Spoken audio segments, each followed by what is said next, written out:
evening, guys, and welcome back to another edition here on the NE Patriots Talk channel. Hope you guys are having an awesome day. Thank you so much for taking this time to watch this Patriots regular live stream. We're going to get into the practice squad moves. We're going to talk about waiver claims. We're going to talk about some roster cuts after minutes or hours after the initial 53-man roster, and also changes during the practice squad roster. But before that, we got to talk about some big news that happened in the NFL because oh my word, we did not see it. We did not see that coming. But without further ado, let's get with the introductions. Obviously, it's your commander-in-chief down here, and I got my men with me, Andy and Austin. How are we doing? We're doing okay, Dow. I mean, long, slow day at work again. Needless to say, I did not want to go back there. But, I mean, in the morning, you can feel the fall weather kicking in, which is nice, which is, something I've needed for a while right now. But, yeah, I did, part of me did see, Micah Parsons skipping town, but Green Bay, can't say that was one of the first teams I saw him going to. Austin, how about you? Yeah, I know it was alluded to with some posts saying like, oh, Micah Parsons spotted in Wisconsin and like going around the shopping centers and having dinner at, some of the iconic places down there.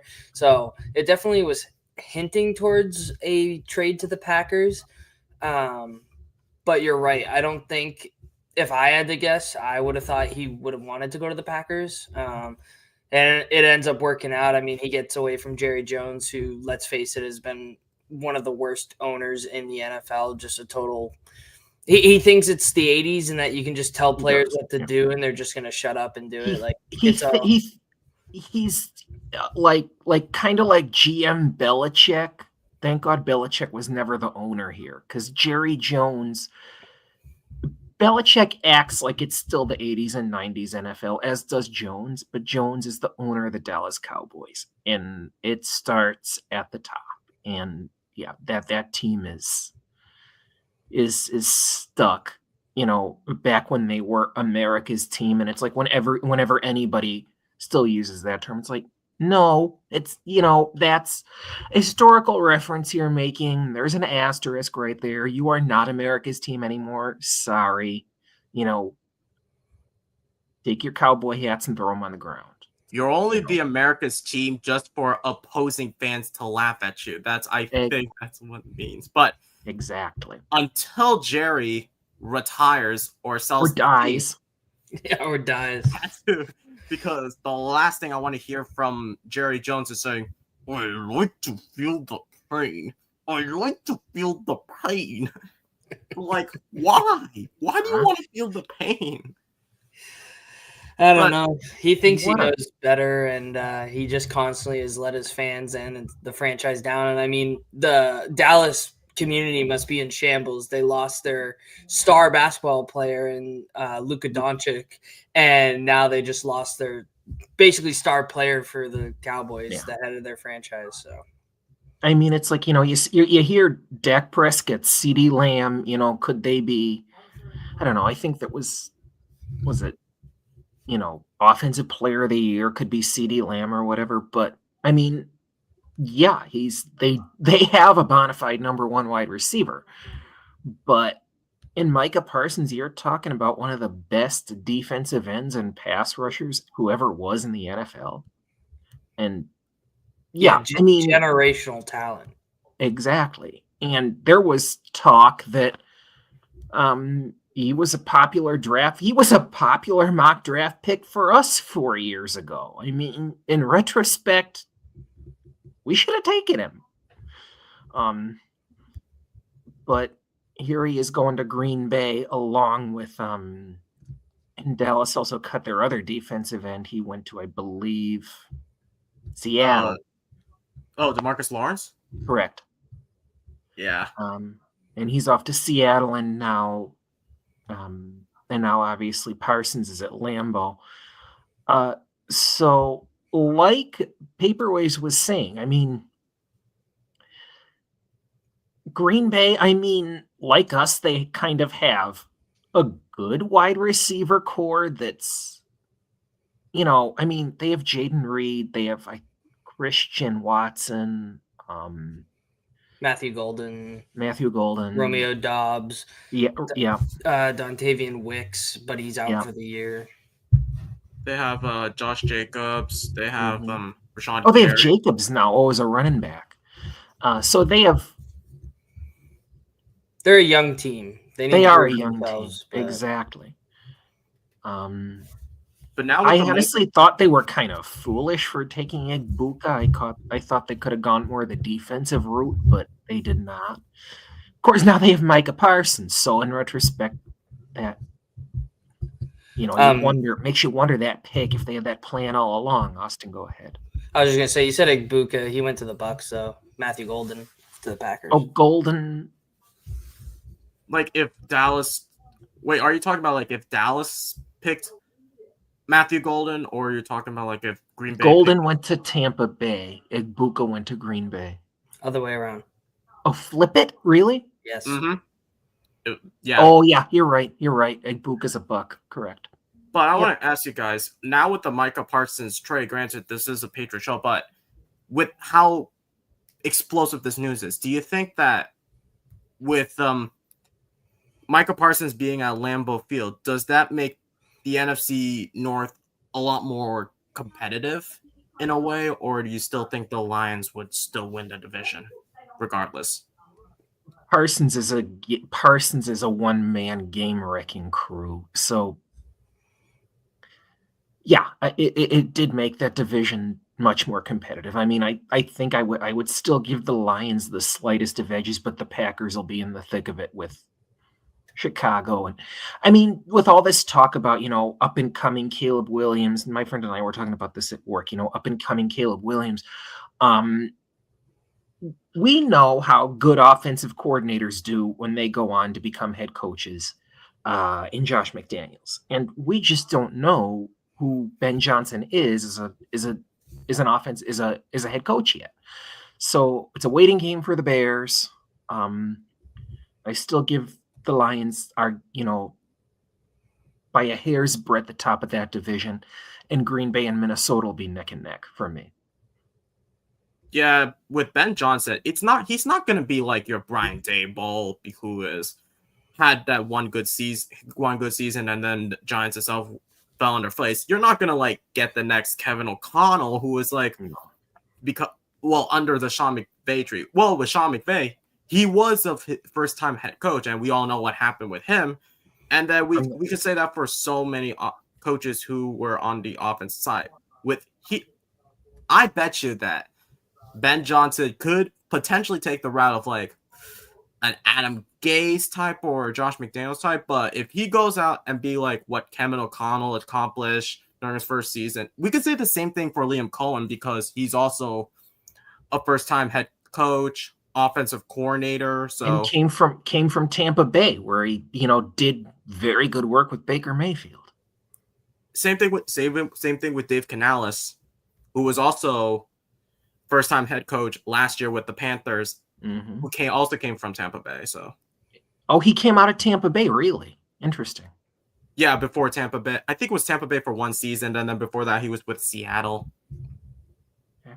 But let's not talk about this. It was too big of a news, but we're here for the main show, and as usual, guys, before we start with the whole breakdown of all the practice squad updates and whatnot, please make sure that you smash the like button and hit subscribe. It's completely free and helps us grow significantly on this channel, and we appreciate that support from all of you guys. And throughout the show, please post in your questions and comments in the YouTube chat. We would love to read them. At the end of the show, if you want to put it as a question, please put in the letter Q before every question, and then put an S before every statement. Anything related to the practice squad, anything to all the players that were on the practice squad, how the whole waiver system works, we will definitely talk about it. But let's talk about the initial practice squad before we talk about the moves that were made during the practice squad. But I'm gonna pull out some of the names from that practice squad. But before we get into all that, hours after the initial 53-man roster was posted, it was reported that we were gonna have 8 wide receivers on that roster, and now it's cut down to 6. So no surprise that Bourne and Baker were released. Do you think there were great decisions from Elliott Wolf, Ryan Calhoun, and Mike Vrabel? I'll start with you, Austin.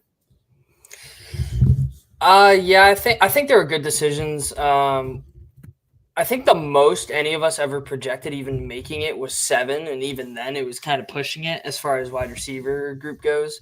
So eventually being cut down to 6 isn't a surprise.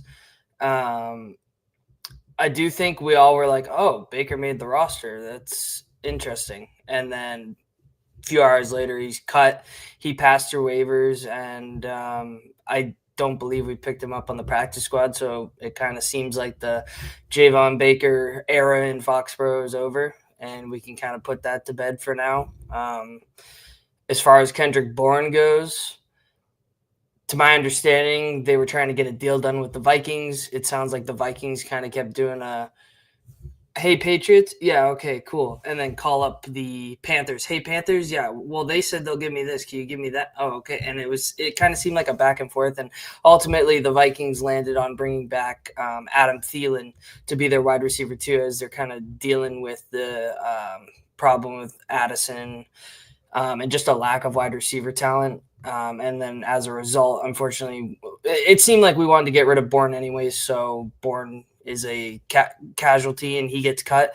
And I wish him the best of luck. An obvious spot for him seems like San Fran. Just because same thing with them, injuries kind of plaguing the receiving core.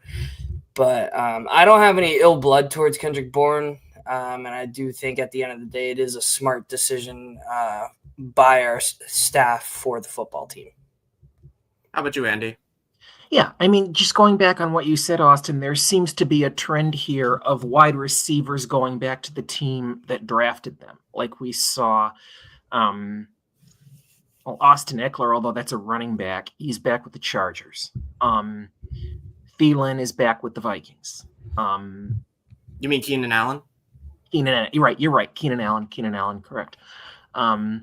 And now we could well see Kendrick Bourne going back to the West Coast. And as for those moves, I liked the final moves because I looked at that 53-man roster, and I think all 3 of us were looking at it and saying there are 3, maybe 4 guys who won't be on the roster when all is said and done. They are Javon Baker, Kendrick Bourne, Kyle Duggar, and Fernie Jennings.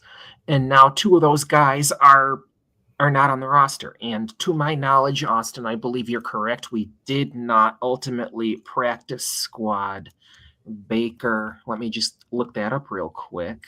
Nope. He's not on practice squad. No, we did not. But yeah, I mean, in the long run, I would have liked if you were going to cut Baker all along, like word was he was kind of a toxic locker room presence. I would have thrown I would have put Swinson on the roster instead of him, but hey, it is what it is. Baker, I'd hoped Baker would make it as a special teamer. Obviously he did not. I could use this as a segue into our next segment, which will be Charles Woods and Tommy DeVito. But yeah, I think these were 8 wide receivers is a lot to carry, although Vrabel, carried a bunch in, a few years for his tenure in Tennessee. But yeah, the most we could expect, the most people were talking about.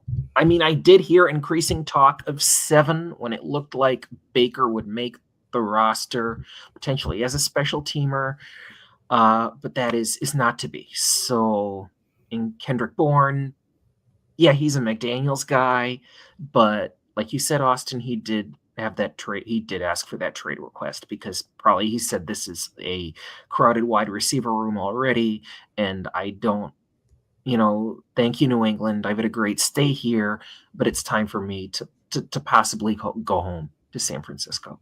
So best of luck to both Javon Baker and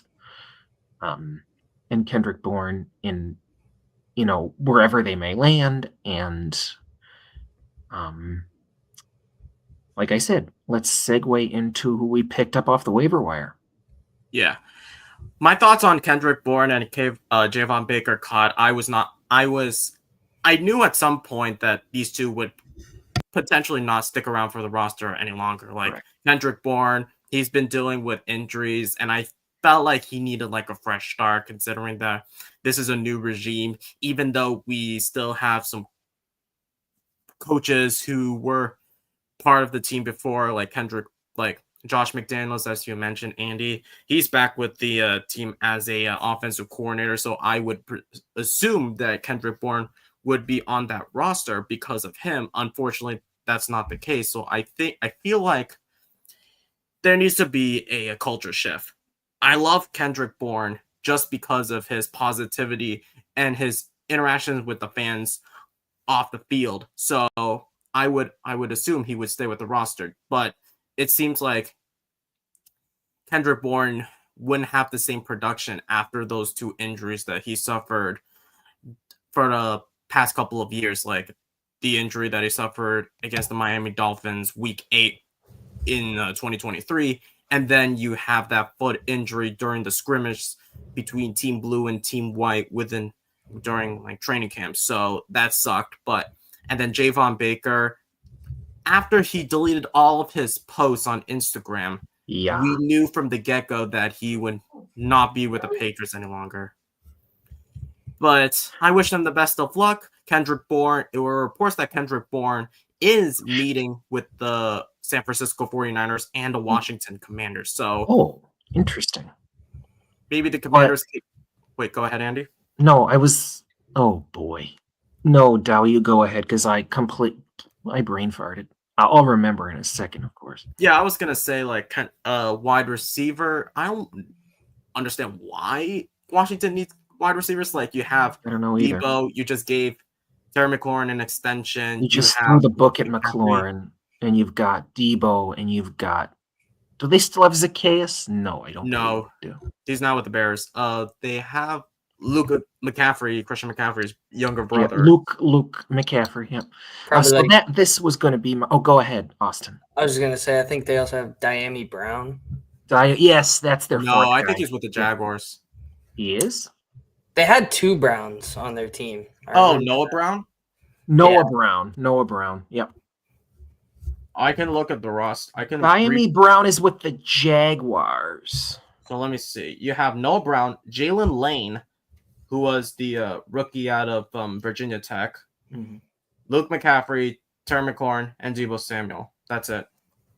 I could potentially see Bourne going to Seattle, to be honest, too. Seattle with his old teammate Cooper Kupp.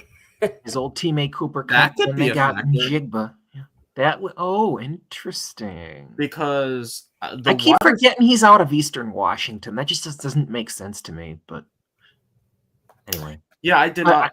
I remembered my wide receiver point. It was earlier in the season when after OTAs we were talking about maybe getting rid of Kayshon Boutte. In the beginning of training camp, we were talking about maybe getting rid of Efton Chisholm. Now, and as training camp went on, both those guys, as we know, proved they should stay. I think, in terms of age, say for Stephon Diggs, obviously KB was just the odd guy out. Yeah. And Baker was one of I was talking about this with my friend at work. We don't quite want to call him and Polk busts yet. They were rookies under one of the shittiest NFL staffs ever assembled, but could they go somewhere else and flourish like we might be seeing with Tyquan Thornton? Absolutely. So we just made the 53-man roster with the Kansas City Chiefs. You did, and I just picked him up off of waivers in one of my fantasy teams. So I was like, okay, if he could wind up being their wide receiver too, that could be super interesting. Yeah, definitely. I just feel like with just how crowded the wide receiver room is, we there's a lot more needs than just getting like a bona fide wide receiver one.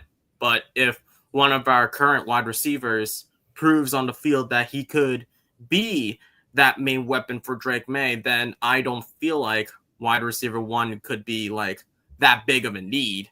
And I would say that we could like venture into other positions like tight end because all of our tight ends are getting old, offensive line because there's still question marks with the offensive line. Lots and lots and lots. And Maybe then corner because of health issues. Edge because I feel like because we were last in the league in sacks, so defensive end, maybe linebacker even because you're talking 1-year deals and yeah. But let's not go quite that far down the road just yet and see how this 2025 season goes. You could be re-upping some of the, your Spillans and your Calevon Chaisons if they have a stellar season. Yeah. But let's talk about those waiver claims to replace those two wide receivers. So ever since we cut Ben Wooldridge, because I feel like we're at some point we might need an emergency quarterback if the Pastronaut and Drake may go down. So Astronaut. So we claimed Tommy DeVito, and then we claimed who was with the New York Giants. Granted that Tommy DeVito shredded our third and fourth stringers. That was completely embarrassing. But it was. But I felt like that final game for Tommy DeVito, I felt like it was an audition for teams that might need an emergency quarterback, and we were one of the teams that were interested in getting Tommy DeVito. And here we go. What are your thoughts on having Tommy DeVito as like your emergency quarterback 3? I'll start with you, Andy. We touched on this a little the other night, and I don't think either of you was that, if I remember correctly, neither of you was that big a fan of potentially picking him up. Of course, there is in a couple of games he shredded the Patriots. Well, newsflash, we've been kind of shitty the past couple of years. But yeah, I mean, he's, this New York Italian guy who's beloved by that fan base down in the tri-state area. Yeah, but considering how the Pastronaut, as you just called him, Dow is performed, I like bringing in DeVito for a third and potentially second string quarterback, and the competition will not be between May and DeVito; it will be between Dobbs and DeVito. And it's not going to wreck your team as much if you got competition between the second and third quarterbacks as between the first and second. But I think, in fact, bringing DeVito in might actually, I was going to say, make Dobbs step his game up a little bit in these last 5 practices before the regular season starts. So, yeah, I'd probably give the signing a C+, all things considered. Interesting. How about you, Austin?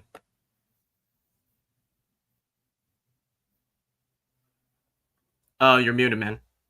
Yeah, I think before, like when we were looking at the final roster and we are kind of like, okay, 2 QBs. I do know Andy brought up the fact that, hey, what if we pick up Tommy DeVito? I know me and you, Dow, were like, absolutely not. But everyone seems to love him. He seems like he's going to add some, good just locker room vibes. I mean, it doesn't hurt. I still think Joshua Dobbs is a clear-cut number 2, and I feel like if Drake May goes down, Joshua Dobbs is the guy that's going to come in, fill the role serviceably. I don't think he's going to be lights out or anything. I don't know if Tommy DeVito's, a starting caliber quarterback, but, I mean, maybe he gives you something like a Matt Castle for a year if, worse comes to worse. But I don't know. It's not a bad pickup. Same, probably like a C+. Interesting. the thing with Tommy DeVito, and I had mixed feelings with Tommy DeVito because, like, yeah, Tommy DeVito, he could be like your quarterback too. Hold on, I will be right back. Okay, Andy. As I was saying with Tommy DeVito, I had a little mixed feelings with Tommy DeVito. Granted that during, I would say, the backup quarterback season, because we had so many quarterbacks going down with injuries. As Tommy DeVito, during his rookie season, I would say, with the Giants in 2023, he had a 3-3 record. Granted, it wasn't like best of the records. He completed for 114 passes for out of 178 yards for 1100 yards, excuse me, with a 64 completion record. And he threw for 8 touchdowns and only 3 interceptions. So you might be thinking it's good, but there are times where he could be like Zach Wilson, and then there are times where he could be like a starting quarterback. So you're getting like lukewarm. He could be hot, he could be either cold. So if he beats out Joshua Dobbs for the quarterback 2 position, it just proves that Tommy DeVito, I think that if he could pick up the Josh McDaniels offense, granted that the only connection I can think of with Tommy DeVito is with Ryan Cowden, because Ryan Cowden was the advisor to the general manager for Joe Shane for the New York Giants. That's the only connection I can think of for the for Tommy DeVito and with the New England Patriots. That's the only thing I could think of.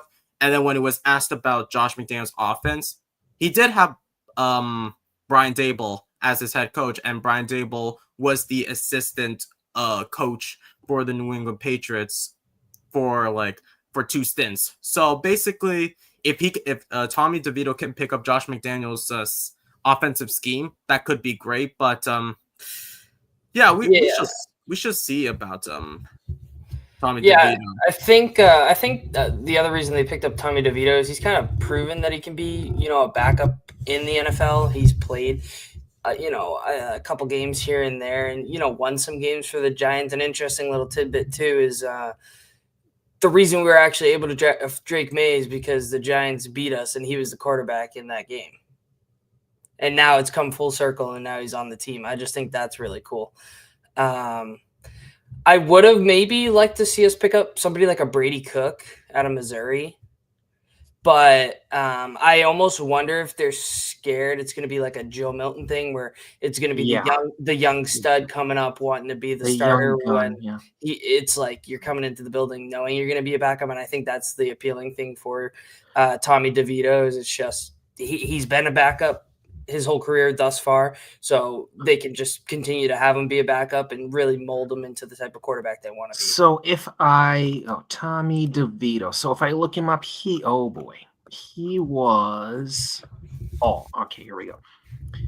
I looked this up earlier. He was out of Illinois.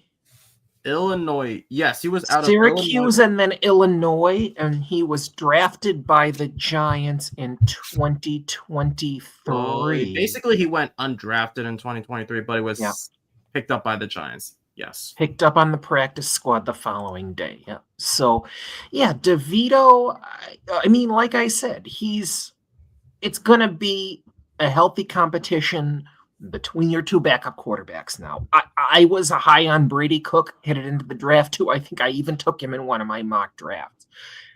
But we don't want Max Zappi and the Max Zappi, the Joe Milton, these young gun quarterbacks who just, it's not like we got into this in the chat yesterday. It's like, part of them, they're not divas, but it's like, they just they seem to rub the locker room the wrong way. And that, with the quarterback, it starts at the top and it trickles down the team, and you don't want that. So, I think DeVito being a good locker room guy, I mean, you want a veteran who's a good locker room guy, and we got one in him. So, I'm overall happy with the signing. Yeah, and at least you have like starting experience with Tommy DeVito. Granted that he did have to take over for Danny Pennies, as I always call him, because he reverted back Penny to pennies. what he used to during his rookie or second year season, or during his first 3 seasons, until he had like a revival of a season.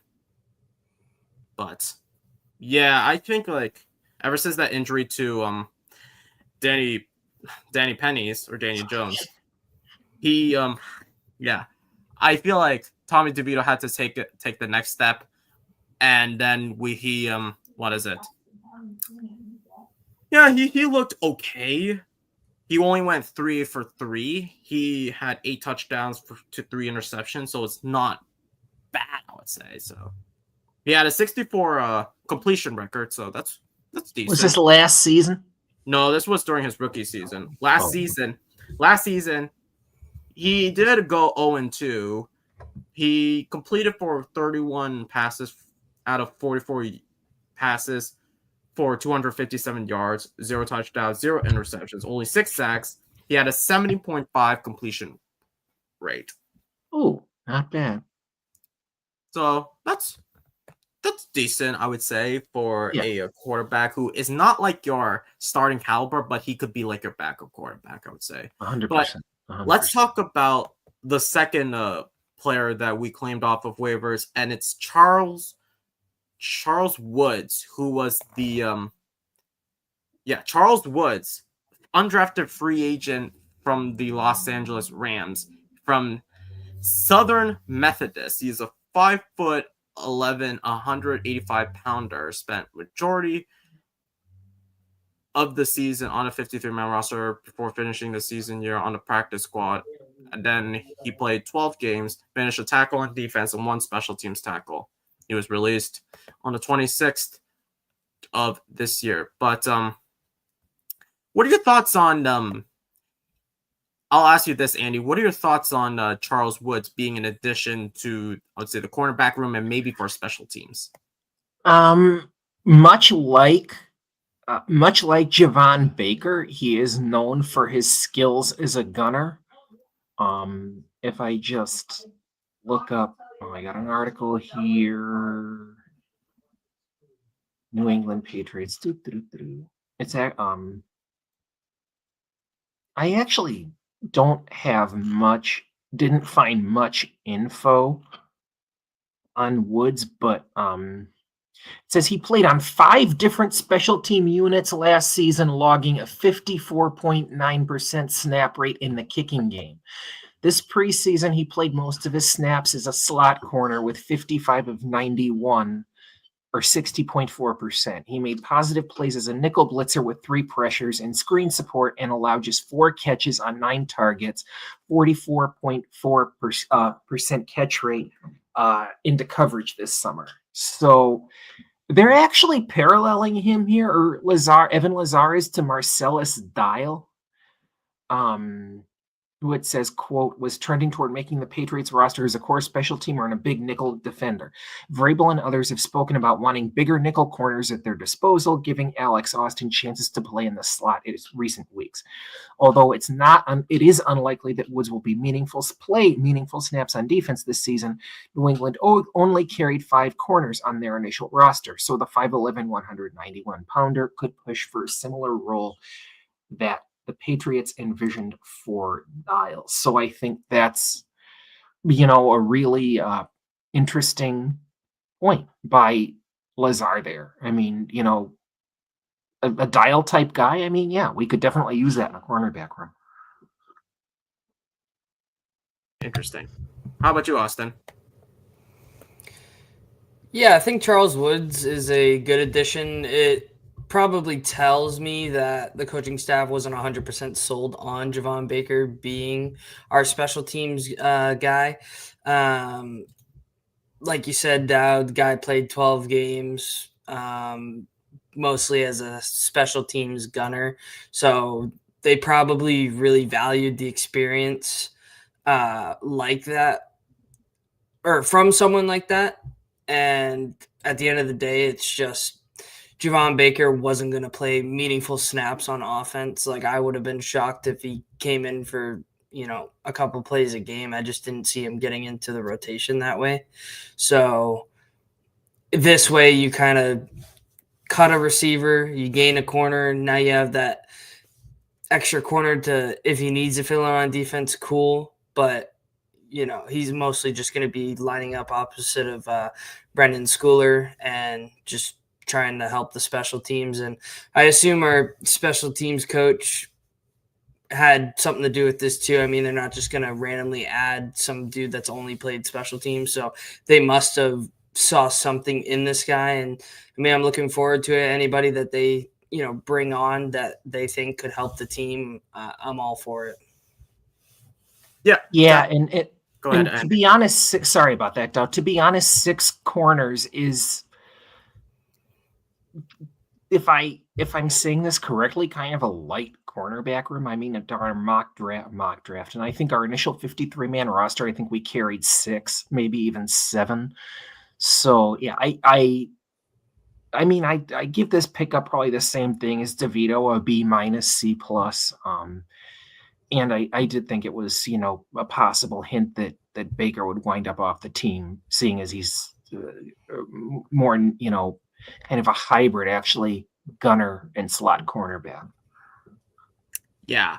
My thoughts on Charles Woods when we actually brought him in from waivers, I felt like after hearing the news that Dials would go on IR, Javon Baker potentially going to still have like the maturity issue of wanting to play reps on the offense, I knew from the get-go that we might need a special teamer either for the cornerback room or maybe for the wide receiver room. So I'm not entirely upset about the pick.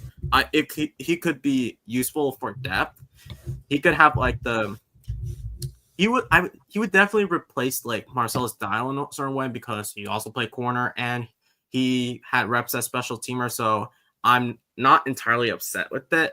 And I feel like, so I don't think this counts because I thought that he would have ties with Jeremy Springer because Jeremy Springer was the assistant special teams coach for the LA Rams, but he was an undrafted, Charles Woods was an undrafted rookie back in 2024. And at the time, we just hired Jeremy Springer to be our special teams coordinator, so it wouldn't make sense. So I couldn't find like any connections, but I bet you that we could bring him for like depth at the cornerback room. But it seems like if any of our stars go down, if Carlton Davis goes down, if Christian Gonzalez goes down, heck, if even Alex Austin goes down, then I would consider a cornerback being a needy position through a draft and a free agency, even though free agency, I think it's going to be really, really expensive just because of how crazy the market is for the cornerback room. But we all know the wide receiver room and the quarterback room are that expensive. But cornerback, however, it's going to be a lot more expensive when you think about it, especially when Gonzalez is going to be potentially the highest paid cornerback after we saw news that Sauce Gardner was paid a hefty amount. And I still think I didn't understand the whole Sauce Gardner contract, but it is what it is. No, neither did I. But there was some question, including from the three of us, as to what, for that first and second guy, we went quarterback and corner. Why did we not go with an offensive lineman or a tight end, and which are arguably more positions of need? They are more positions of need. But DeVito, I mean, I'm going to play devil's advocate here. I like DeVito almost as a backup more than I like Josh Dobbs. And you bring in Woods partially for cornerback depth, which we are kind of in need right now because, like I said, that's going to be a draft need, a couple of years down the road. So bringing him in is not a stupid idea at all. Yeah, definitely. I just feel like if we cut a couple more people, like if we cut like maybe Anthony Jennings, maybe there would be at least one more room for an offensive tackle. But at the end Possibly be shopping Kyle Duggar, although word on the street is we're not doing that quite yet. no, and also teams, it was reported that teams don't want to pay that kind of money, especially when we gave Kyle Duggar one of the most priciest contracts, and I felt like it's going to potentially be a bust of a contract if he doesn't play well this upcoming season. Granted that he was suffering through an ankle injury, so I wouldn't blame that, but we'll see how it goes. We'll see how it goes. But let's talk about the initial 53-man initial practice squad, and then we'll talk about the moves that were made throughout that day. So I'm going to list off all the players from that practice squad, and anyone that intrigues you, we can talk about it. So the Patriots announced that they have signed 16 players to the practice squad. We signed cornerback Miles Battle, guard Mekhi Butler, guard Jack Conley, cornerback Brandon Crossley, tight end CJ Dupree, running back Terrell Jennings, wide receiver John Giles, defensive end Truman Jones, center Alec Lindstrom, defensive back Kobe Minor, defensive tackle David Olajiga, linebacker Cam Riley, defensive tackle Javari Ritzy, tight end G. Scott Jr., linebacker Braden Swinson, and wide receiver Jeremiah Webb. Out of any of those players, before we talk about some of the moves throughout the day, any one of these guys you like who actually returned to the Patriots? I'll start with you, Andy. I'm going to go either way. I like this practice squad a lot, but if I were to pick one guy, I'm going to pick two. Either Woodson or Dupre is my pick for a guy I think could potentially make this team. McDaniels loves his two tight end sets, and as we've talked about ad nauseum, we have Austin Hooper and Hunter Henry. We're both entering 30 this fall. Dupre is a UDFA who was, misutilized, to be frank, at Alabama. So I think there is not a much better duo to get him rolling in the NFL than McDaniels and Vrabel. He's ultimately, partly because of positional need, but partly because of that misusage, he's my head-to-head pick over Braden Swinson. I mean, Braden Swinson would just be the popular pick, too, to be the elevated guy. Of course, we could have more than one, depending on how things go. But,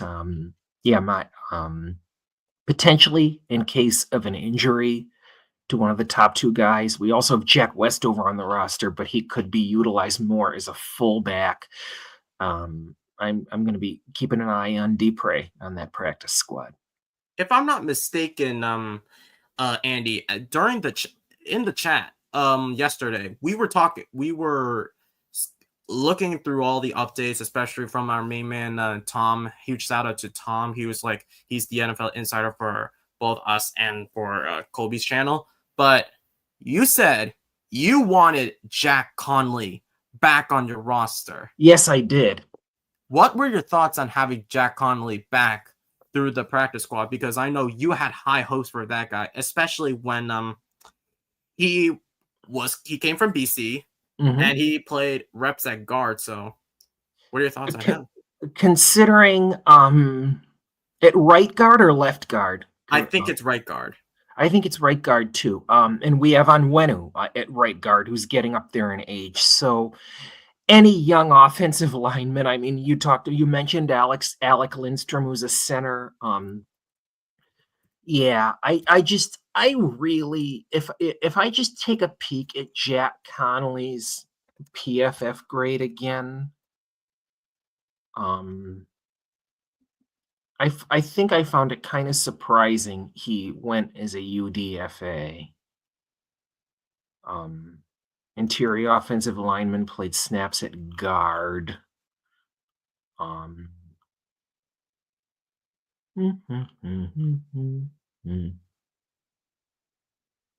Nothing there. I go over here. Oh, you're making me sign in. Son of a gun. But yeah, while I'm trying to find info on my guy Jack Conley, I'll flip it over to you, Austin. Yeah, I think I really like that Braden Swinson got signed to the practice squad. I know that's somebody that we were all shocked that he didn't make the initial 53. So it's nice that, he passed through waivers and, we get another crack at him. And from my understanding, he didn't necessarily impress during training camp and, the off season, which is fine. But I'm glad that our 5th round pick did end up back on the team. Another one is Kobe Minor. I mean, I've been kind of high on him. I know he's our Mr. Irrelevant, but I just liked his play a lot just from some of the videos I saw. So it's nice to see him back. And I guess if I had to pick something else, probably Jeremiah Webb. I just thought he impressed in the preseason game that I went to against the Commanders.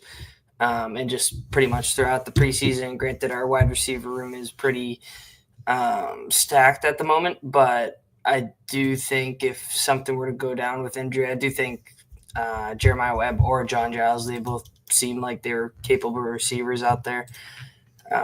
Overall, I do like our practice squad and what it is. It's kind of depth at every position that you would want depth to be at. And, keep in mind at any point, somebody could be, called up. So it's important that even though it's practice squad, that we have our guys and, they got to be ready to have their name called. Yeah, definitely. I felt like even though this is the initial practice squad, because the other moves that we will talk about later in just a few moments were changed. So, but as for the players that I liked so far, I would say I liked Dupree that we brought him back for time and depth. Like if Hunter Henry goes down or Austin Hooper goes down with any injury, you still have CJ Dupree. Granted that he is a big guy and he has some raw talent in him, and I bet you that he was misused for Alabama. So I feel like now that we have him back, he could be developed under the Josh McDaniels scheme. He could be.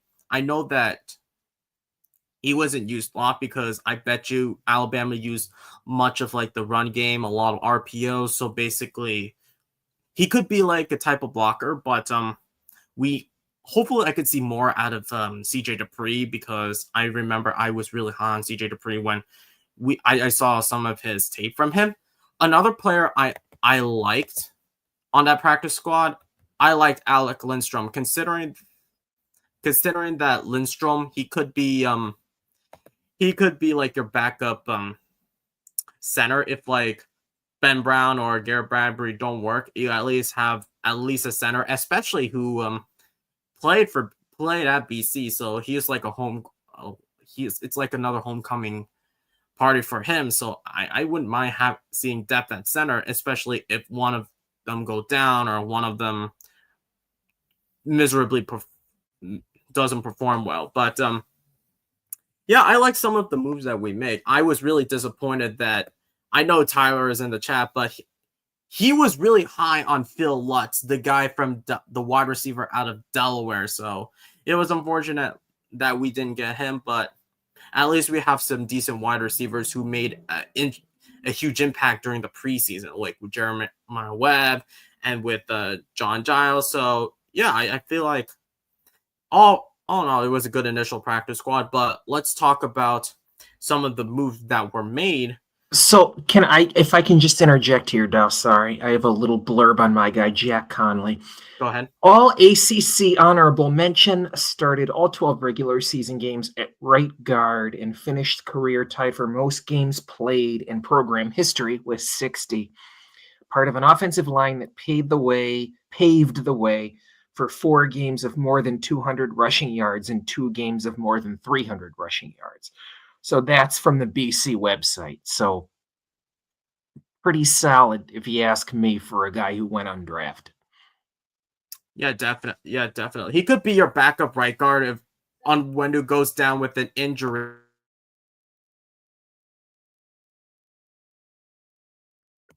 I'm sorry, but let's move on with the moves that were made during today. But jeez, I don't know what's going on. Granted, today's my potentially the final live stream. I'm going to be in my house and I'm going to be back in my dorm, so don't worry about the background noise. But let's talk about some of the moves that were made. That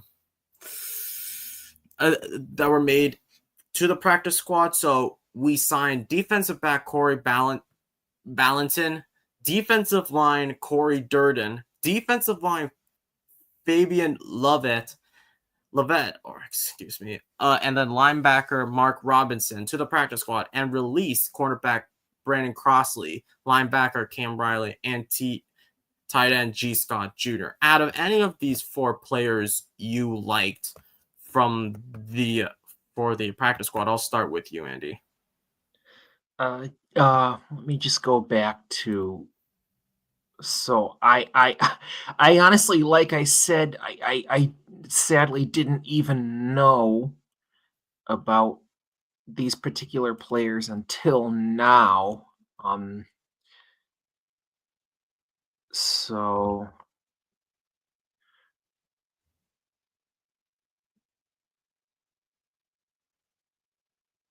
let me just see if I can pull one up right here. I was kind of surprised G. Scott got cut, because I know I sound like a broken record here. Tight end is a position of need, but I potentially like Corey Ballantyne, given the fact that linebacker has been more or less, kind of a need for us since we lost Dante Hightower. And, we've got Harold Landry, who's obviously a Vrabel. Actually, no, Corey Ballantyne is, he's a corner. I'm sorry. Austin, I'm going to throw it to you. I don't know what I'm talking about.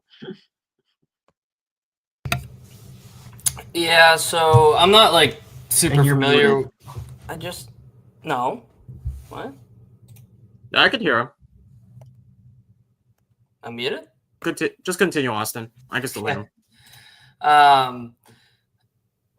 I personally don't know much about the guys we just added. From the looks of it, Evan Lazar tweeted out only 2 hours ago, and I was kind of getting off work at the time and, just got home and was able to get on the stream here. So I'm not too familiar with those guys. Same kind of rhetoric that I was preaching before, though. If the Patriots and Mike Vrabel's coaching staff see these guys as a valuable addition to our practice squad, then I see no reason to really conflict with, the ideology of which they're going for. And, hopefully they're filling their practice squad with young talent that's violent and aggressive, just like they want, and are really going to help, our team succeed. Because at the end of the day, the practice squad is going to be,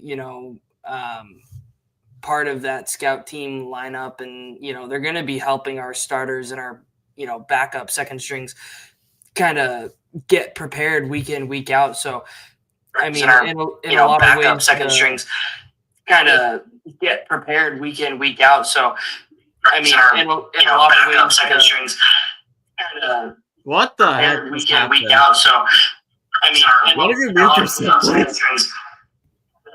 What the heck week in, week out. So, is he watching? Yeah. I muted him. That you're good, but sorry. Yeah, I have no idea what happened, but yeah, Austin. Oh my God, we're dealing with all of this again. But yeah, sorry everybody. But I was gonna say when it comes, guys, I can't hear either one of you. I'll type this in the chat.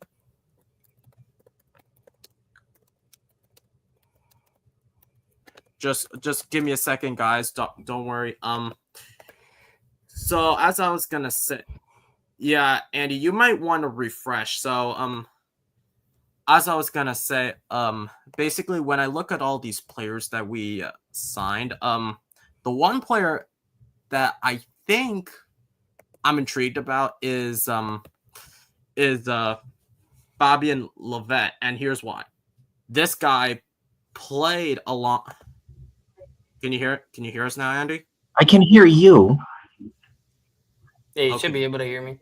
I can hear you too. Okay, so I have no idea what happened, but I was going to say the player that I'm intrigued about is Fabian Lovett, and here's why. Because this guy, before he was joined with the Kansas City Chiefs, he played with Joshua Farmer at Florida State, and during his time with Florida State, he had what is it? Let me look up his stats if I can find Mr. Fabian Levette. He, during his final season where Florida State had their best season, he where the heck yeah, during his final season with Florida State, he played, so throughout his career with the Seminoles, he played in 39 games, 18 starts, totaling 74 tackles, 2 tackles for loss, 5 sacks, 4 pass deflections, and a forced fumble. So basically, at least you have a player who at least knows Joshua Farmer, so at least there's a bit of a connection with these two. The other players I did not know much, and also Levette also was drafted by the Kansas City Chiefs, so no, I will sign with the Kansas City Chiefs, so at least you have a Super Bowl contender. But when I look at the other players, I don't know much of Durden. He was with the Detroit Lions in 2023, and then signed with the Rams, then signed with the Giants, and he played only 8 games, only 13 total tackles.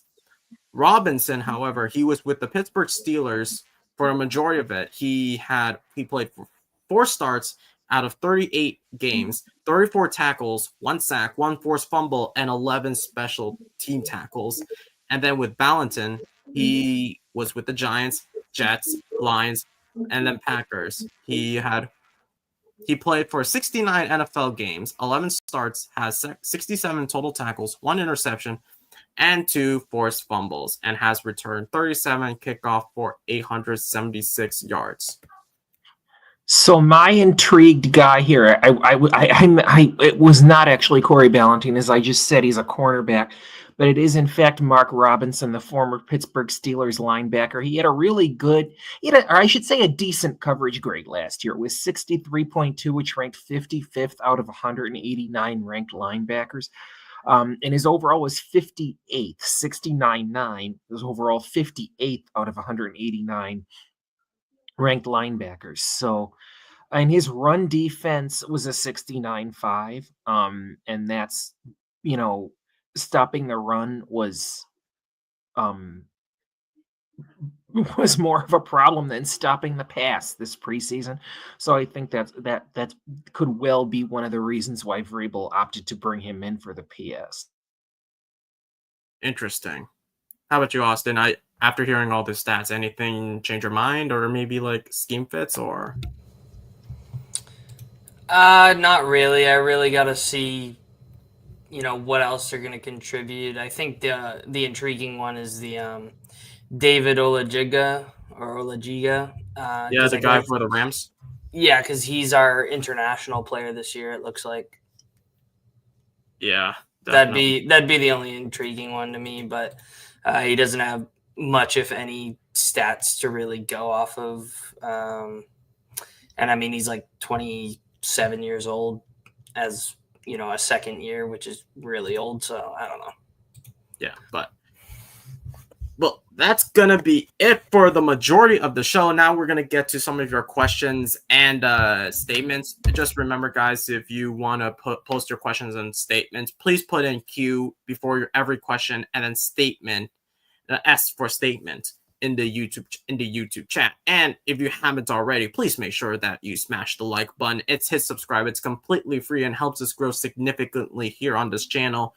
We have 14 subscribers left, and once we hit 100 subscribers, we will have a special Q&A live stream. We will have some giveaways. We will do a call-in show similar to how the AFC East Roundtable formats these call-ins. You just come in with a statement and question, and then we boot you out for an upcoming caller. So that's what it's going to be like once we hit 100 subscribers, just because we're a small show. And then Tuesday, September 2nd. I don't know why I said September 3rd on Colby's channel, so I advertised it wrong. But September 2nd, Tuesday, I'm aiming to do this 8 because I don't know how long this barbecue thing I'm gonna have would last, but I'm projecting that live stream, the film breakdown, to be at 8. So you should be excited for that. And please just smash the like buttons. It's completely free, and it helps us grow significantly. Also, unmute yourself, Andy. What are you trying to say? $0, guys. The big goose egg. It doesn't cost you guys anything to smash that like button, subscribe. You want positive, upbeat Patriots coverage, like we said earlier in the chat. Don't listen to these Debbie Downers in the news. We're not saying it's going to. A little early to say it's a good season, but it's going to be an exciting one with Vrabel back in town. Because let me tell you, he throws the kitchen sink at every single game. I mean, you are not going to want to miss our game day coverages. You're just not going to want to do it. So like and subscribe right now if you want positive, down-to-earth New England Patriots content. Yeah, just to reiterate too, I mean, I'm giving away some of sports cards from my personal collection. We're talking a Will Campbell signed autograph card. We're talking a Kyle Williams signed autograph card, a Trevion Henderson signed autograph card, and then possibly some Drake May rookies that I'm willing to part with just to help this channel grow and, show my love and support to not only the fans, but all of Patriots Nation, and to support the show that I do here with these two gentlemen. And I just would really appreciate it if everybody does, smash the like button and subscribe. We do put a lot of work into this. We are constantly, researching and ping-ponging off of each other. And, it does take a lot of time out of our day, but we love doing it. We just would appreciate any support that you guys can give. I remember talking to you, Austin, and it's like, you and I started saying back in, I don't know, January or February that we both, wanted to do a live Pats podcast. Thanks a million to Dow for starting this channel. We really appreciate you, for having us on and, coming on here, talking ball with two like-minded guys. It's just, thank you, Gerard, right there, my guy. So yeah, thanks for having us as a panel starting this channel. That we really appreciate it, man. Thank you so much.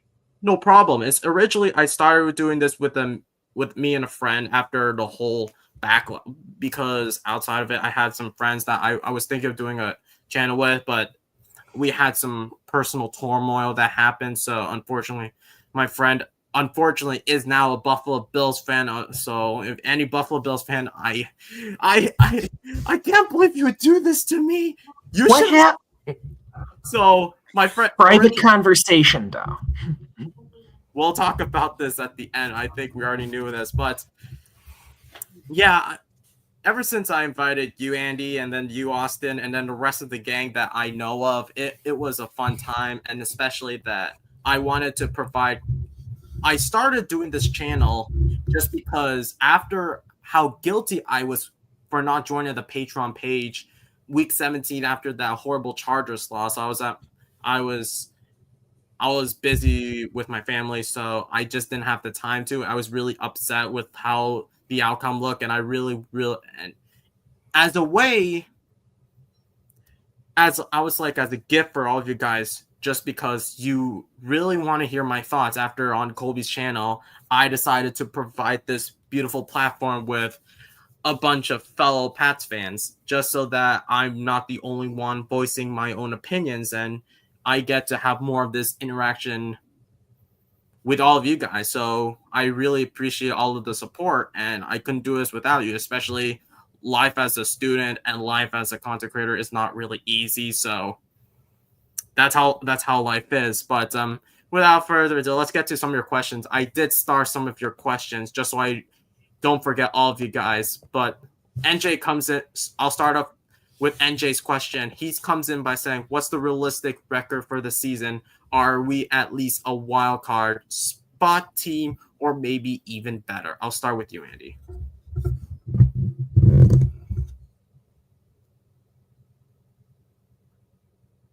I am not straying off what I've been saying since the draft. I'm still going 8-9. I did say to a friend at work I thought 5-1 in the division was possible. I think 4-2 is possible. I think 6-0 is possible. There's just going to be, when the three of us did our record predictions, I think we came out with 11-6. And I think it was dropping both against Buffalo. We dropped a Tampa Bay, Baltimore, obviously.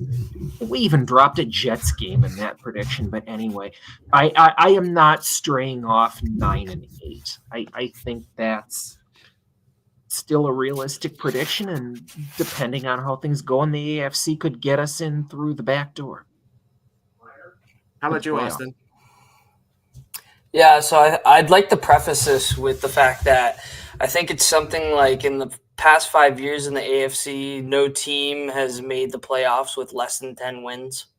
So right off the bat, if we're trying to even make a wild card, we're really looking at having to get at least 10 wins. And, even then it could be, we have 10 wins and we need the Bengals to tie with these guys and we need the Bills to lose to these guys. It could be a whole mathematical equation as to how we're going to get into the playoffs. I'm trying to be as realistic as I can, as grounded as I can. I do want us to make the playoffs as a fan, but I think 8-9 or 9-8, like a coin toss. I mean, even 7-10 is realistic for this team. I mean, we have very high expectations. It's just natural being, in the Boston area. We're just a city of champions. So it's every year it's expected of every team to just go all the way and win. Every year, unfortunately, it can't be like that. So it's really a matter of, do a few one-score games go our way like last year didn't. We had 6 games that were within one score of winning. And, we didn't come out on the right side of those. But it's not to say this year with Vrabel and, all the upgrades that we've made, plus I think it's the 3rd easiest schedule in all of the NFL. There is a strong chance, we do make the playoffs.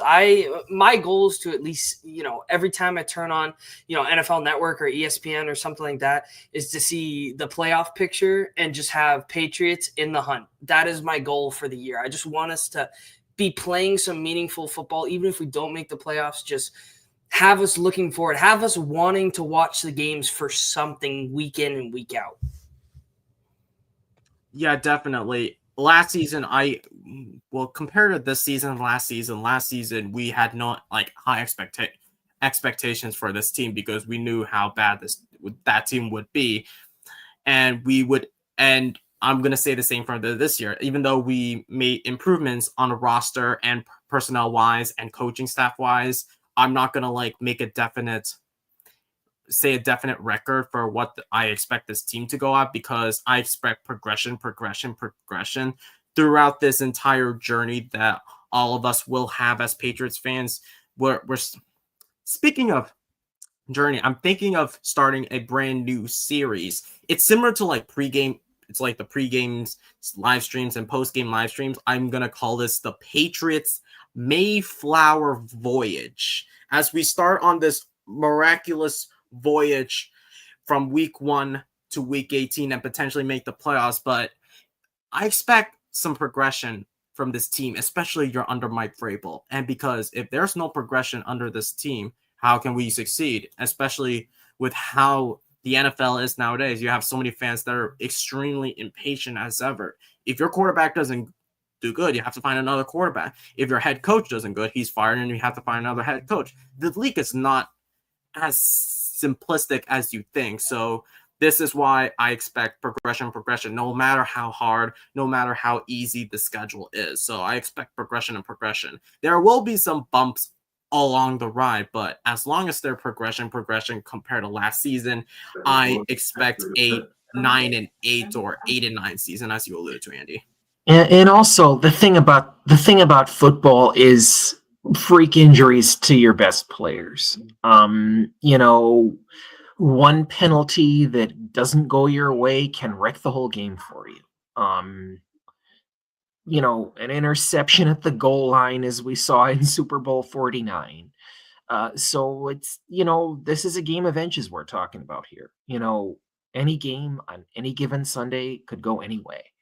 So record predictions, it's like playing the horses at the racetrack. Sometimes you just have no courage for your convictions whatsoever. You're just, one of my favorite adages here, throwing spaghetti on the ceiling and seeing if it sticks. Yeah. I just wanted, before I get into the question, I want to say a huge shout out to Gerard. I know you misspelled my name. It's actually D-A-O, not D-A-U, but hey, there are people that's misspelled my name countless of times, so I'm not really pissed at anybody. But he said, I came on Patriots Global week 2, I believe, stepped up to the plate. You are correct, my friend. And I want to say huge shout out to you and huge shout out to Andy, because I bet you, Andy, he was the guy that convinced me to be on the Patreon page for Roundtable Sports. And even though I had some technical issues, I stepped up to the gate, and I want to be the voice for all Patriots fans, because there you go. In spite of how bad the team is, I don't want to be like some bandwagon fan who's like, oh, I came in for championships, because I support teams just so that I can be remembered, just so I can be part of this history of my very own city, of the city of Boston. So that's why I support all these teams, because I want to feel the history. I feel the history around me. So, and I love being a Patriots fan, especially wanting to witness the history, wanting to witness everything. And that's why I love being a Patriots fan. No matter if we had Brady or without Brady, I still want to see all of this. I want to see the moving plates here and there. So I believe that ever since week 2, I believe, before the Seahawks game, I really want to talk one-on-one with Colby, even though I haven't shown like my face until like week 7, I would say.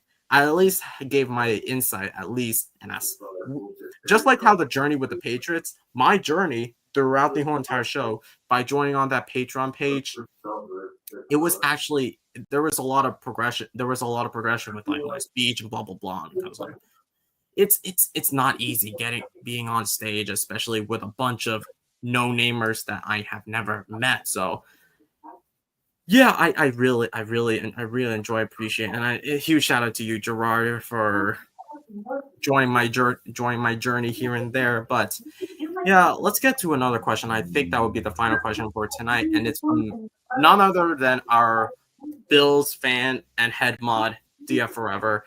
He said, you have 3 wide receivers and a running back questionable for your opener. Does it worry you that 2 or 3 of them might not make it? Let me look up I don't know if you could where you found all of this, Dwayne, but said that it's on. Where did he find this? He said he found it. Let me see where DF said it. On ESPN and NFL.com. Patriots, NFL.com.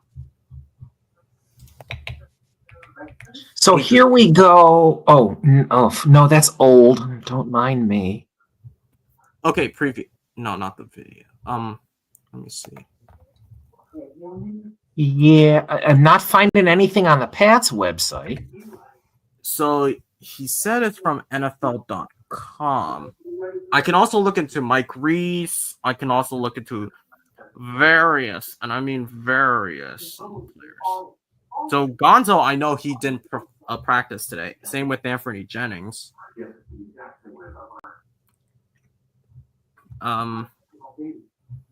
Yeah, this is going to have to be you, Dow, to find this because I don't see. Yeah, or maybe DF, you're gonna have to find it yourself too because I can't find it either. Or I can go on through ESPN. Let's go. It's a terrific question. Yeah, Dow, if you could go to ESPN. You said so. He said 3 wide receivers and 1 running back. Interesting. The running back is probably Stevenson.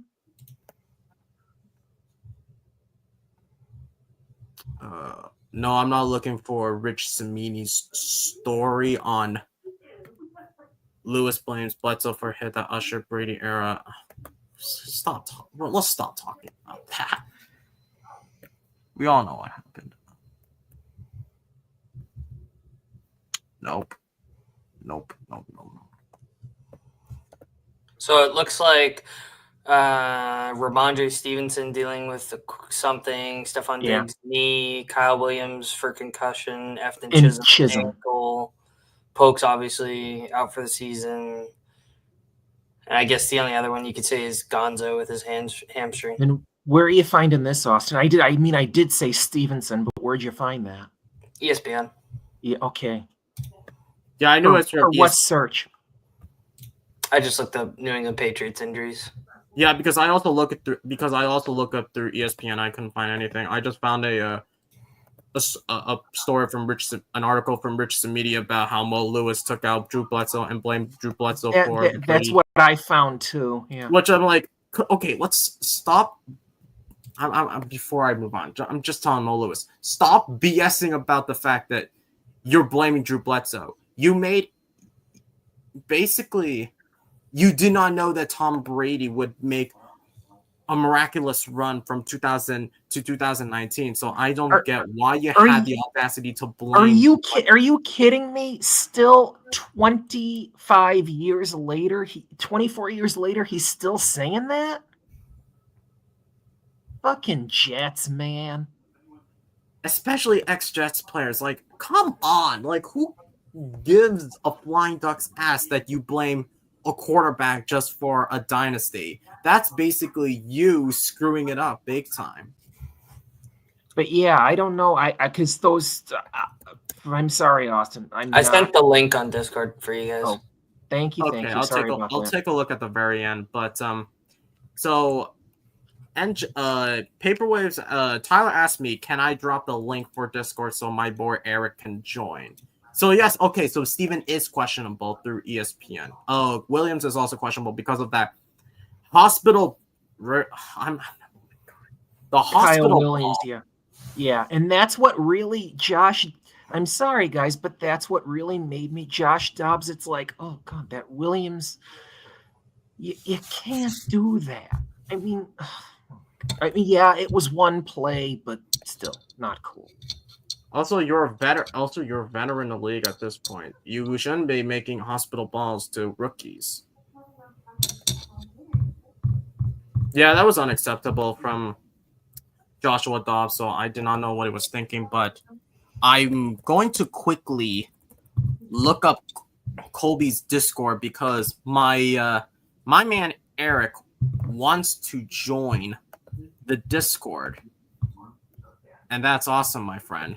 You want to join the Discord where we have some of the best fans in that Discord chat. And like King Jamie said, when we heard about our Discord, he says that we talk ball. I mean, we really, really talk ball. So this is your best place to chat with all Patriots fans. Not just the three of us. I mean, interact with other members of the fan base too. So I sent the link in the chat. If you don't have access to it, I can send it to you. I can send it to you another way. I don't know if you can get the link.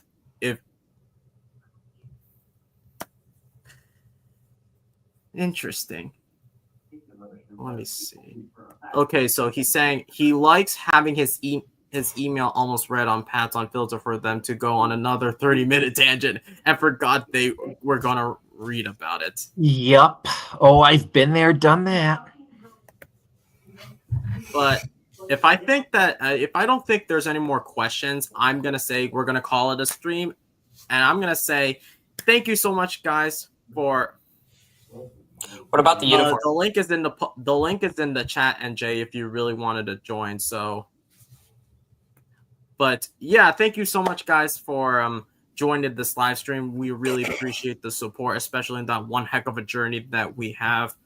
For I would say, it's been 5 months since I started doing the show, and I cannot wait.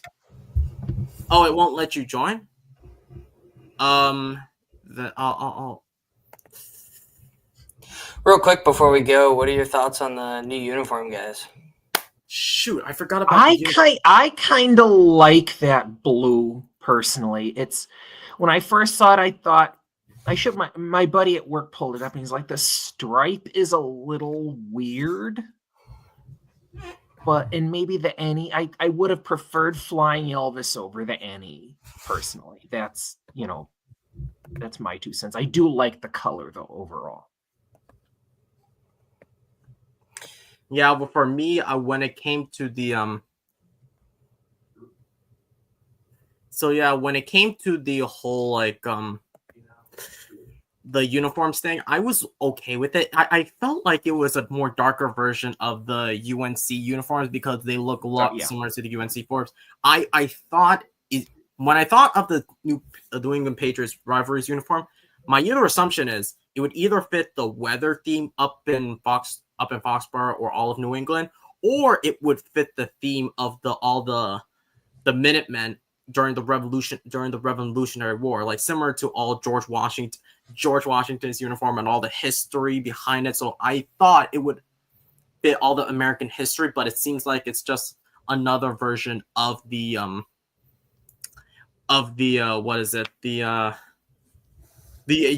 uniforms, but darker blue color. But hey, at least it's a lot better than what the Dolphins are cool, but DF made the most funniest comment I've ever heard to TD, saying that there was no fish emblem for people to squish on. Yeah, I like the uniforms. I like the uniforms that came out today. I will say, like, compared to the other rivalry uniforms, ours kind of does lack a little bit of flair, or a little bit something that stands out, because you got the Bills with the Tundra uniform, and that looks really cool with the all white, and then like almost the ice type of material coloring on their buffalo. The Dolphins uni looks really nice with almost like the neon orange and green with the all black. I think my least favorite is probably the Jets. It's just so basic. I don't know. Yeah, it's so Jets. Just say it. Yeah, Jet's gonna jet. So. Yeah, like I thought there would be like a jet or airplane album, but they're going to crash. These jets are going to crash down because they said the Gotham City looked nice. They look boring as hell. They look like they look like gray. It's the saddest color. Gray. Ugh. But did you guys manage to see the reveal for our jerseys? I thought it was really cool with the whole they made it seem like we're coming in through the Boston Harbor, and it was I did not see the reveal. It was like lanterns. Gonzo has an anchor saying like he's the anchor of the I think I saw the pictures, and I think that on the really thumbnail cool. I posted the picture of Gonzo, just not like entirely revealing the uniform, but just like more of a silhouette of him. That's why I chose that picture to the NE on the shoulder. I know Tyler just pointed that out. I need to buy that one. I need to buy that one. My God, one. they need to. This is the thing. I have an inclination that they kind of soft release these with the one game, and they could potentially make maybe not the exact same, but a variation of this to be our new jerseys, because they kind of did the same thing when Color Rush was first getting off, is they put the weird dainty stripe. I still hate the new jerseys that we have. I don't know. I don't like the stripe and the. I think there were all alternatives even during the Brady era. Yeah, they were kind of. Yeah. Would you prefer the Flying Elvis to the NE or not? I I don't know. Why can't we have both on the jersey? That's my Hey, that thing. would be cool too. You throw, yeah, that'd be Maybe Annie on the left and a flying Elvis on the right. There, Like, there I you don't know. go. That would be awesome. That would be awesome. It's just I would rather see the history with the Patriots than just like some color scheme. Like the color scheme is nice, but there has to be a little bit of history about it. But I hope, and that will be against the Jets. If I'm not Yeah, mistaken. I'm gonna have to get tickets to that now. Oh, Oh, which- I oh, I'm gonna have to school get. Oh, Yeah, I have school that day, so that's not going to work. Is that a Thursday night game? It's a Thursday night game. Yeah, I might have to be try fun to go too. to. I might have to try too, Austin. We can rendezvous again. But I am going to be at the Patriots Steelers game. So if any of you guys are, going to that, feel free to reach out to me and meet up and talk some football before the game or whatever. Totally fine with that. Eric said that it's better than those ugly Houston jerseys that came out with last year, with like the whole H, I think.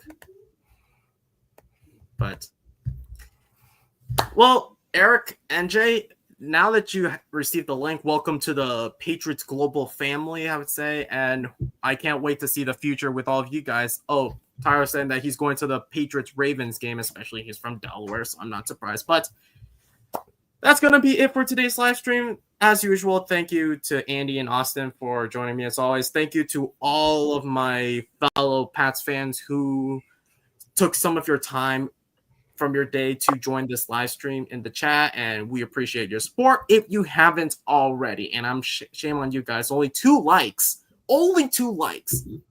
So please smash the guys. like. Please smash Hit the like that thumbs up button. Come already. on, please free. and thank Helps you. YouTube recommend us as one of the best Patriots channels on YouTube if you haven't already. And please make sure you subscribe. It's completely free and helps us grow significantly. Please get up to 100 subscribers just so we can, just before the year ends, just at least get us to 100 subscribers, because you want to hear those Q&A. You want to see the Q&A live stream. You want those giveaways. You want to see more content out of all of us, from me, Andy, Austin, Thomas, even Tyler, and prayers up to Dustin if his computer, once he has a new computer. But that's gonna be it for all of you guys.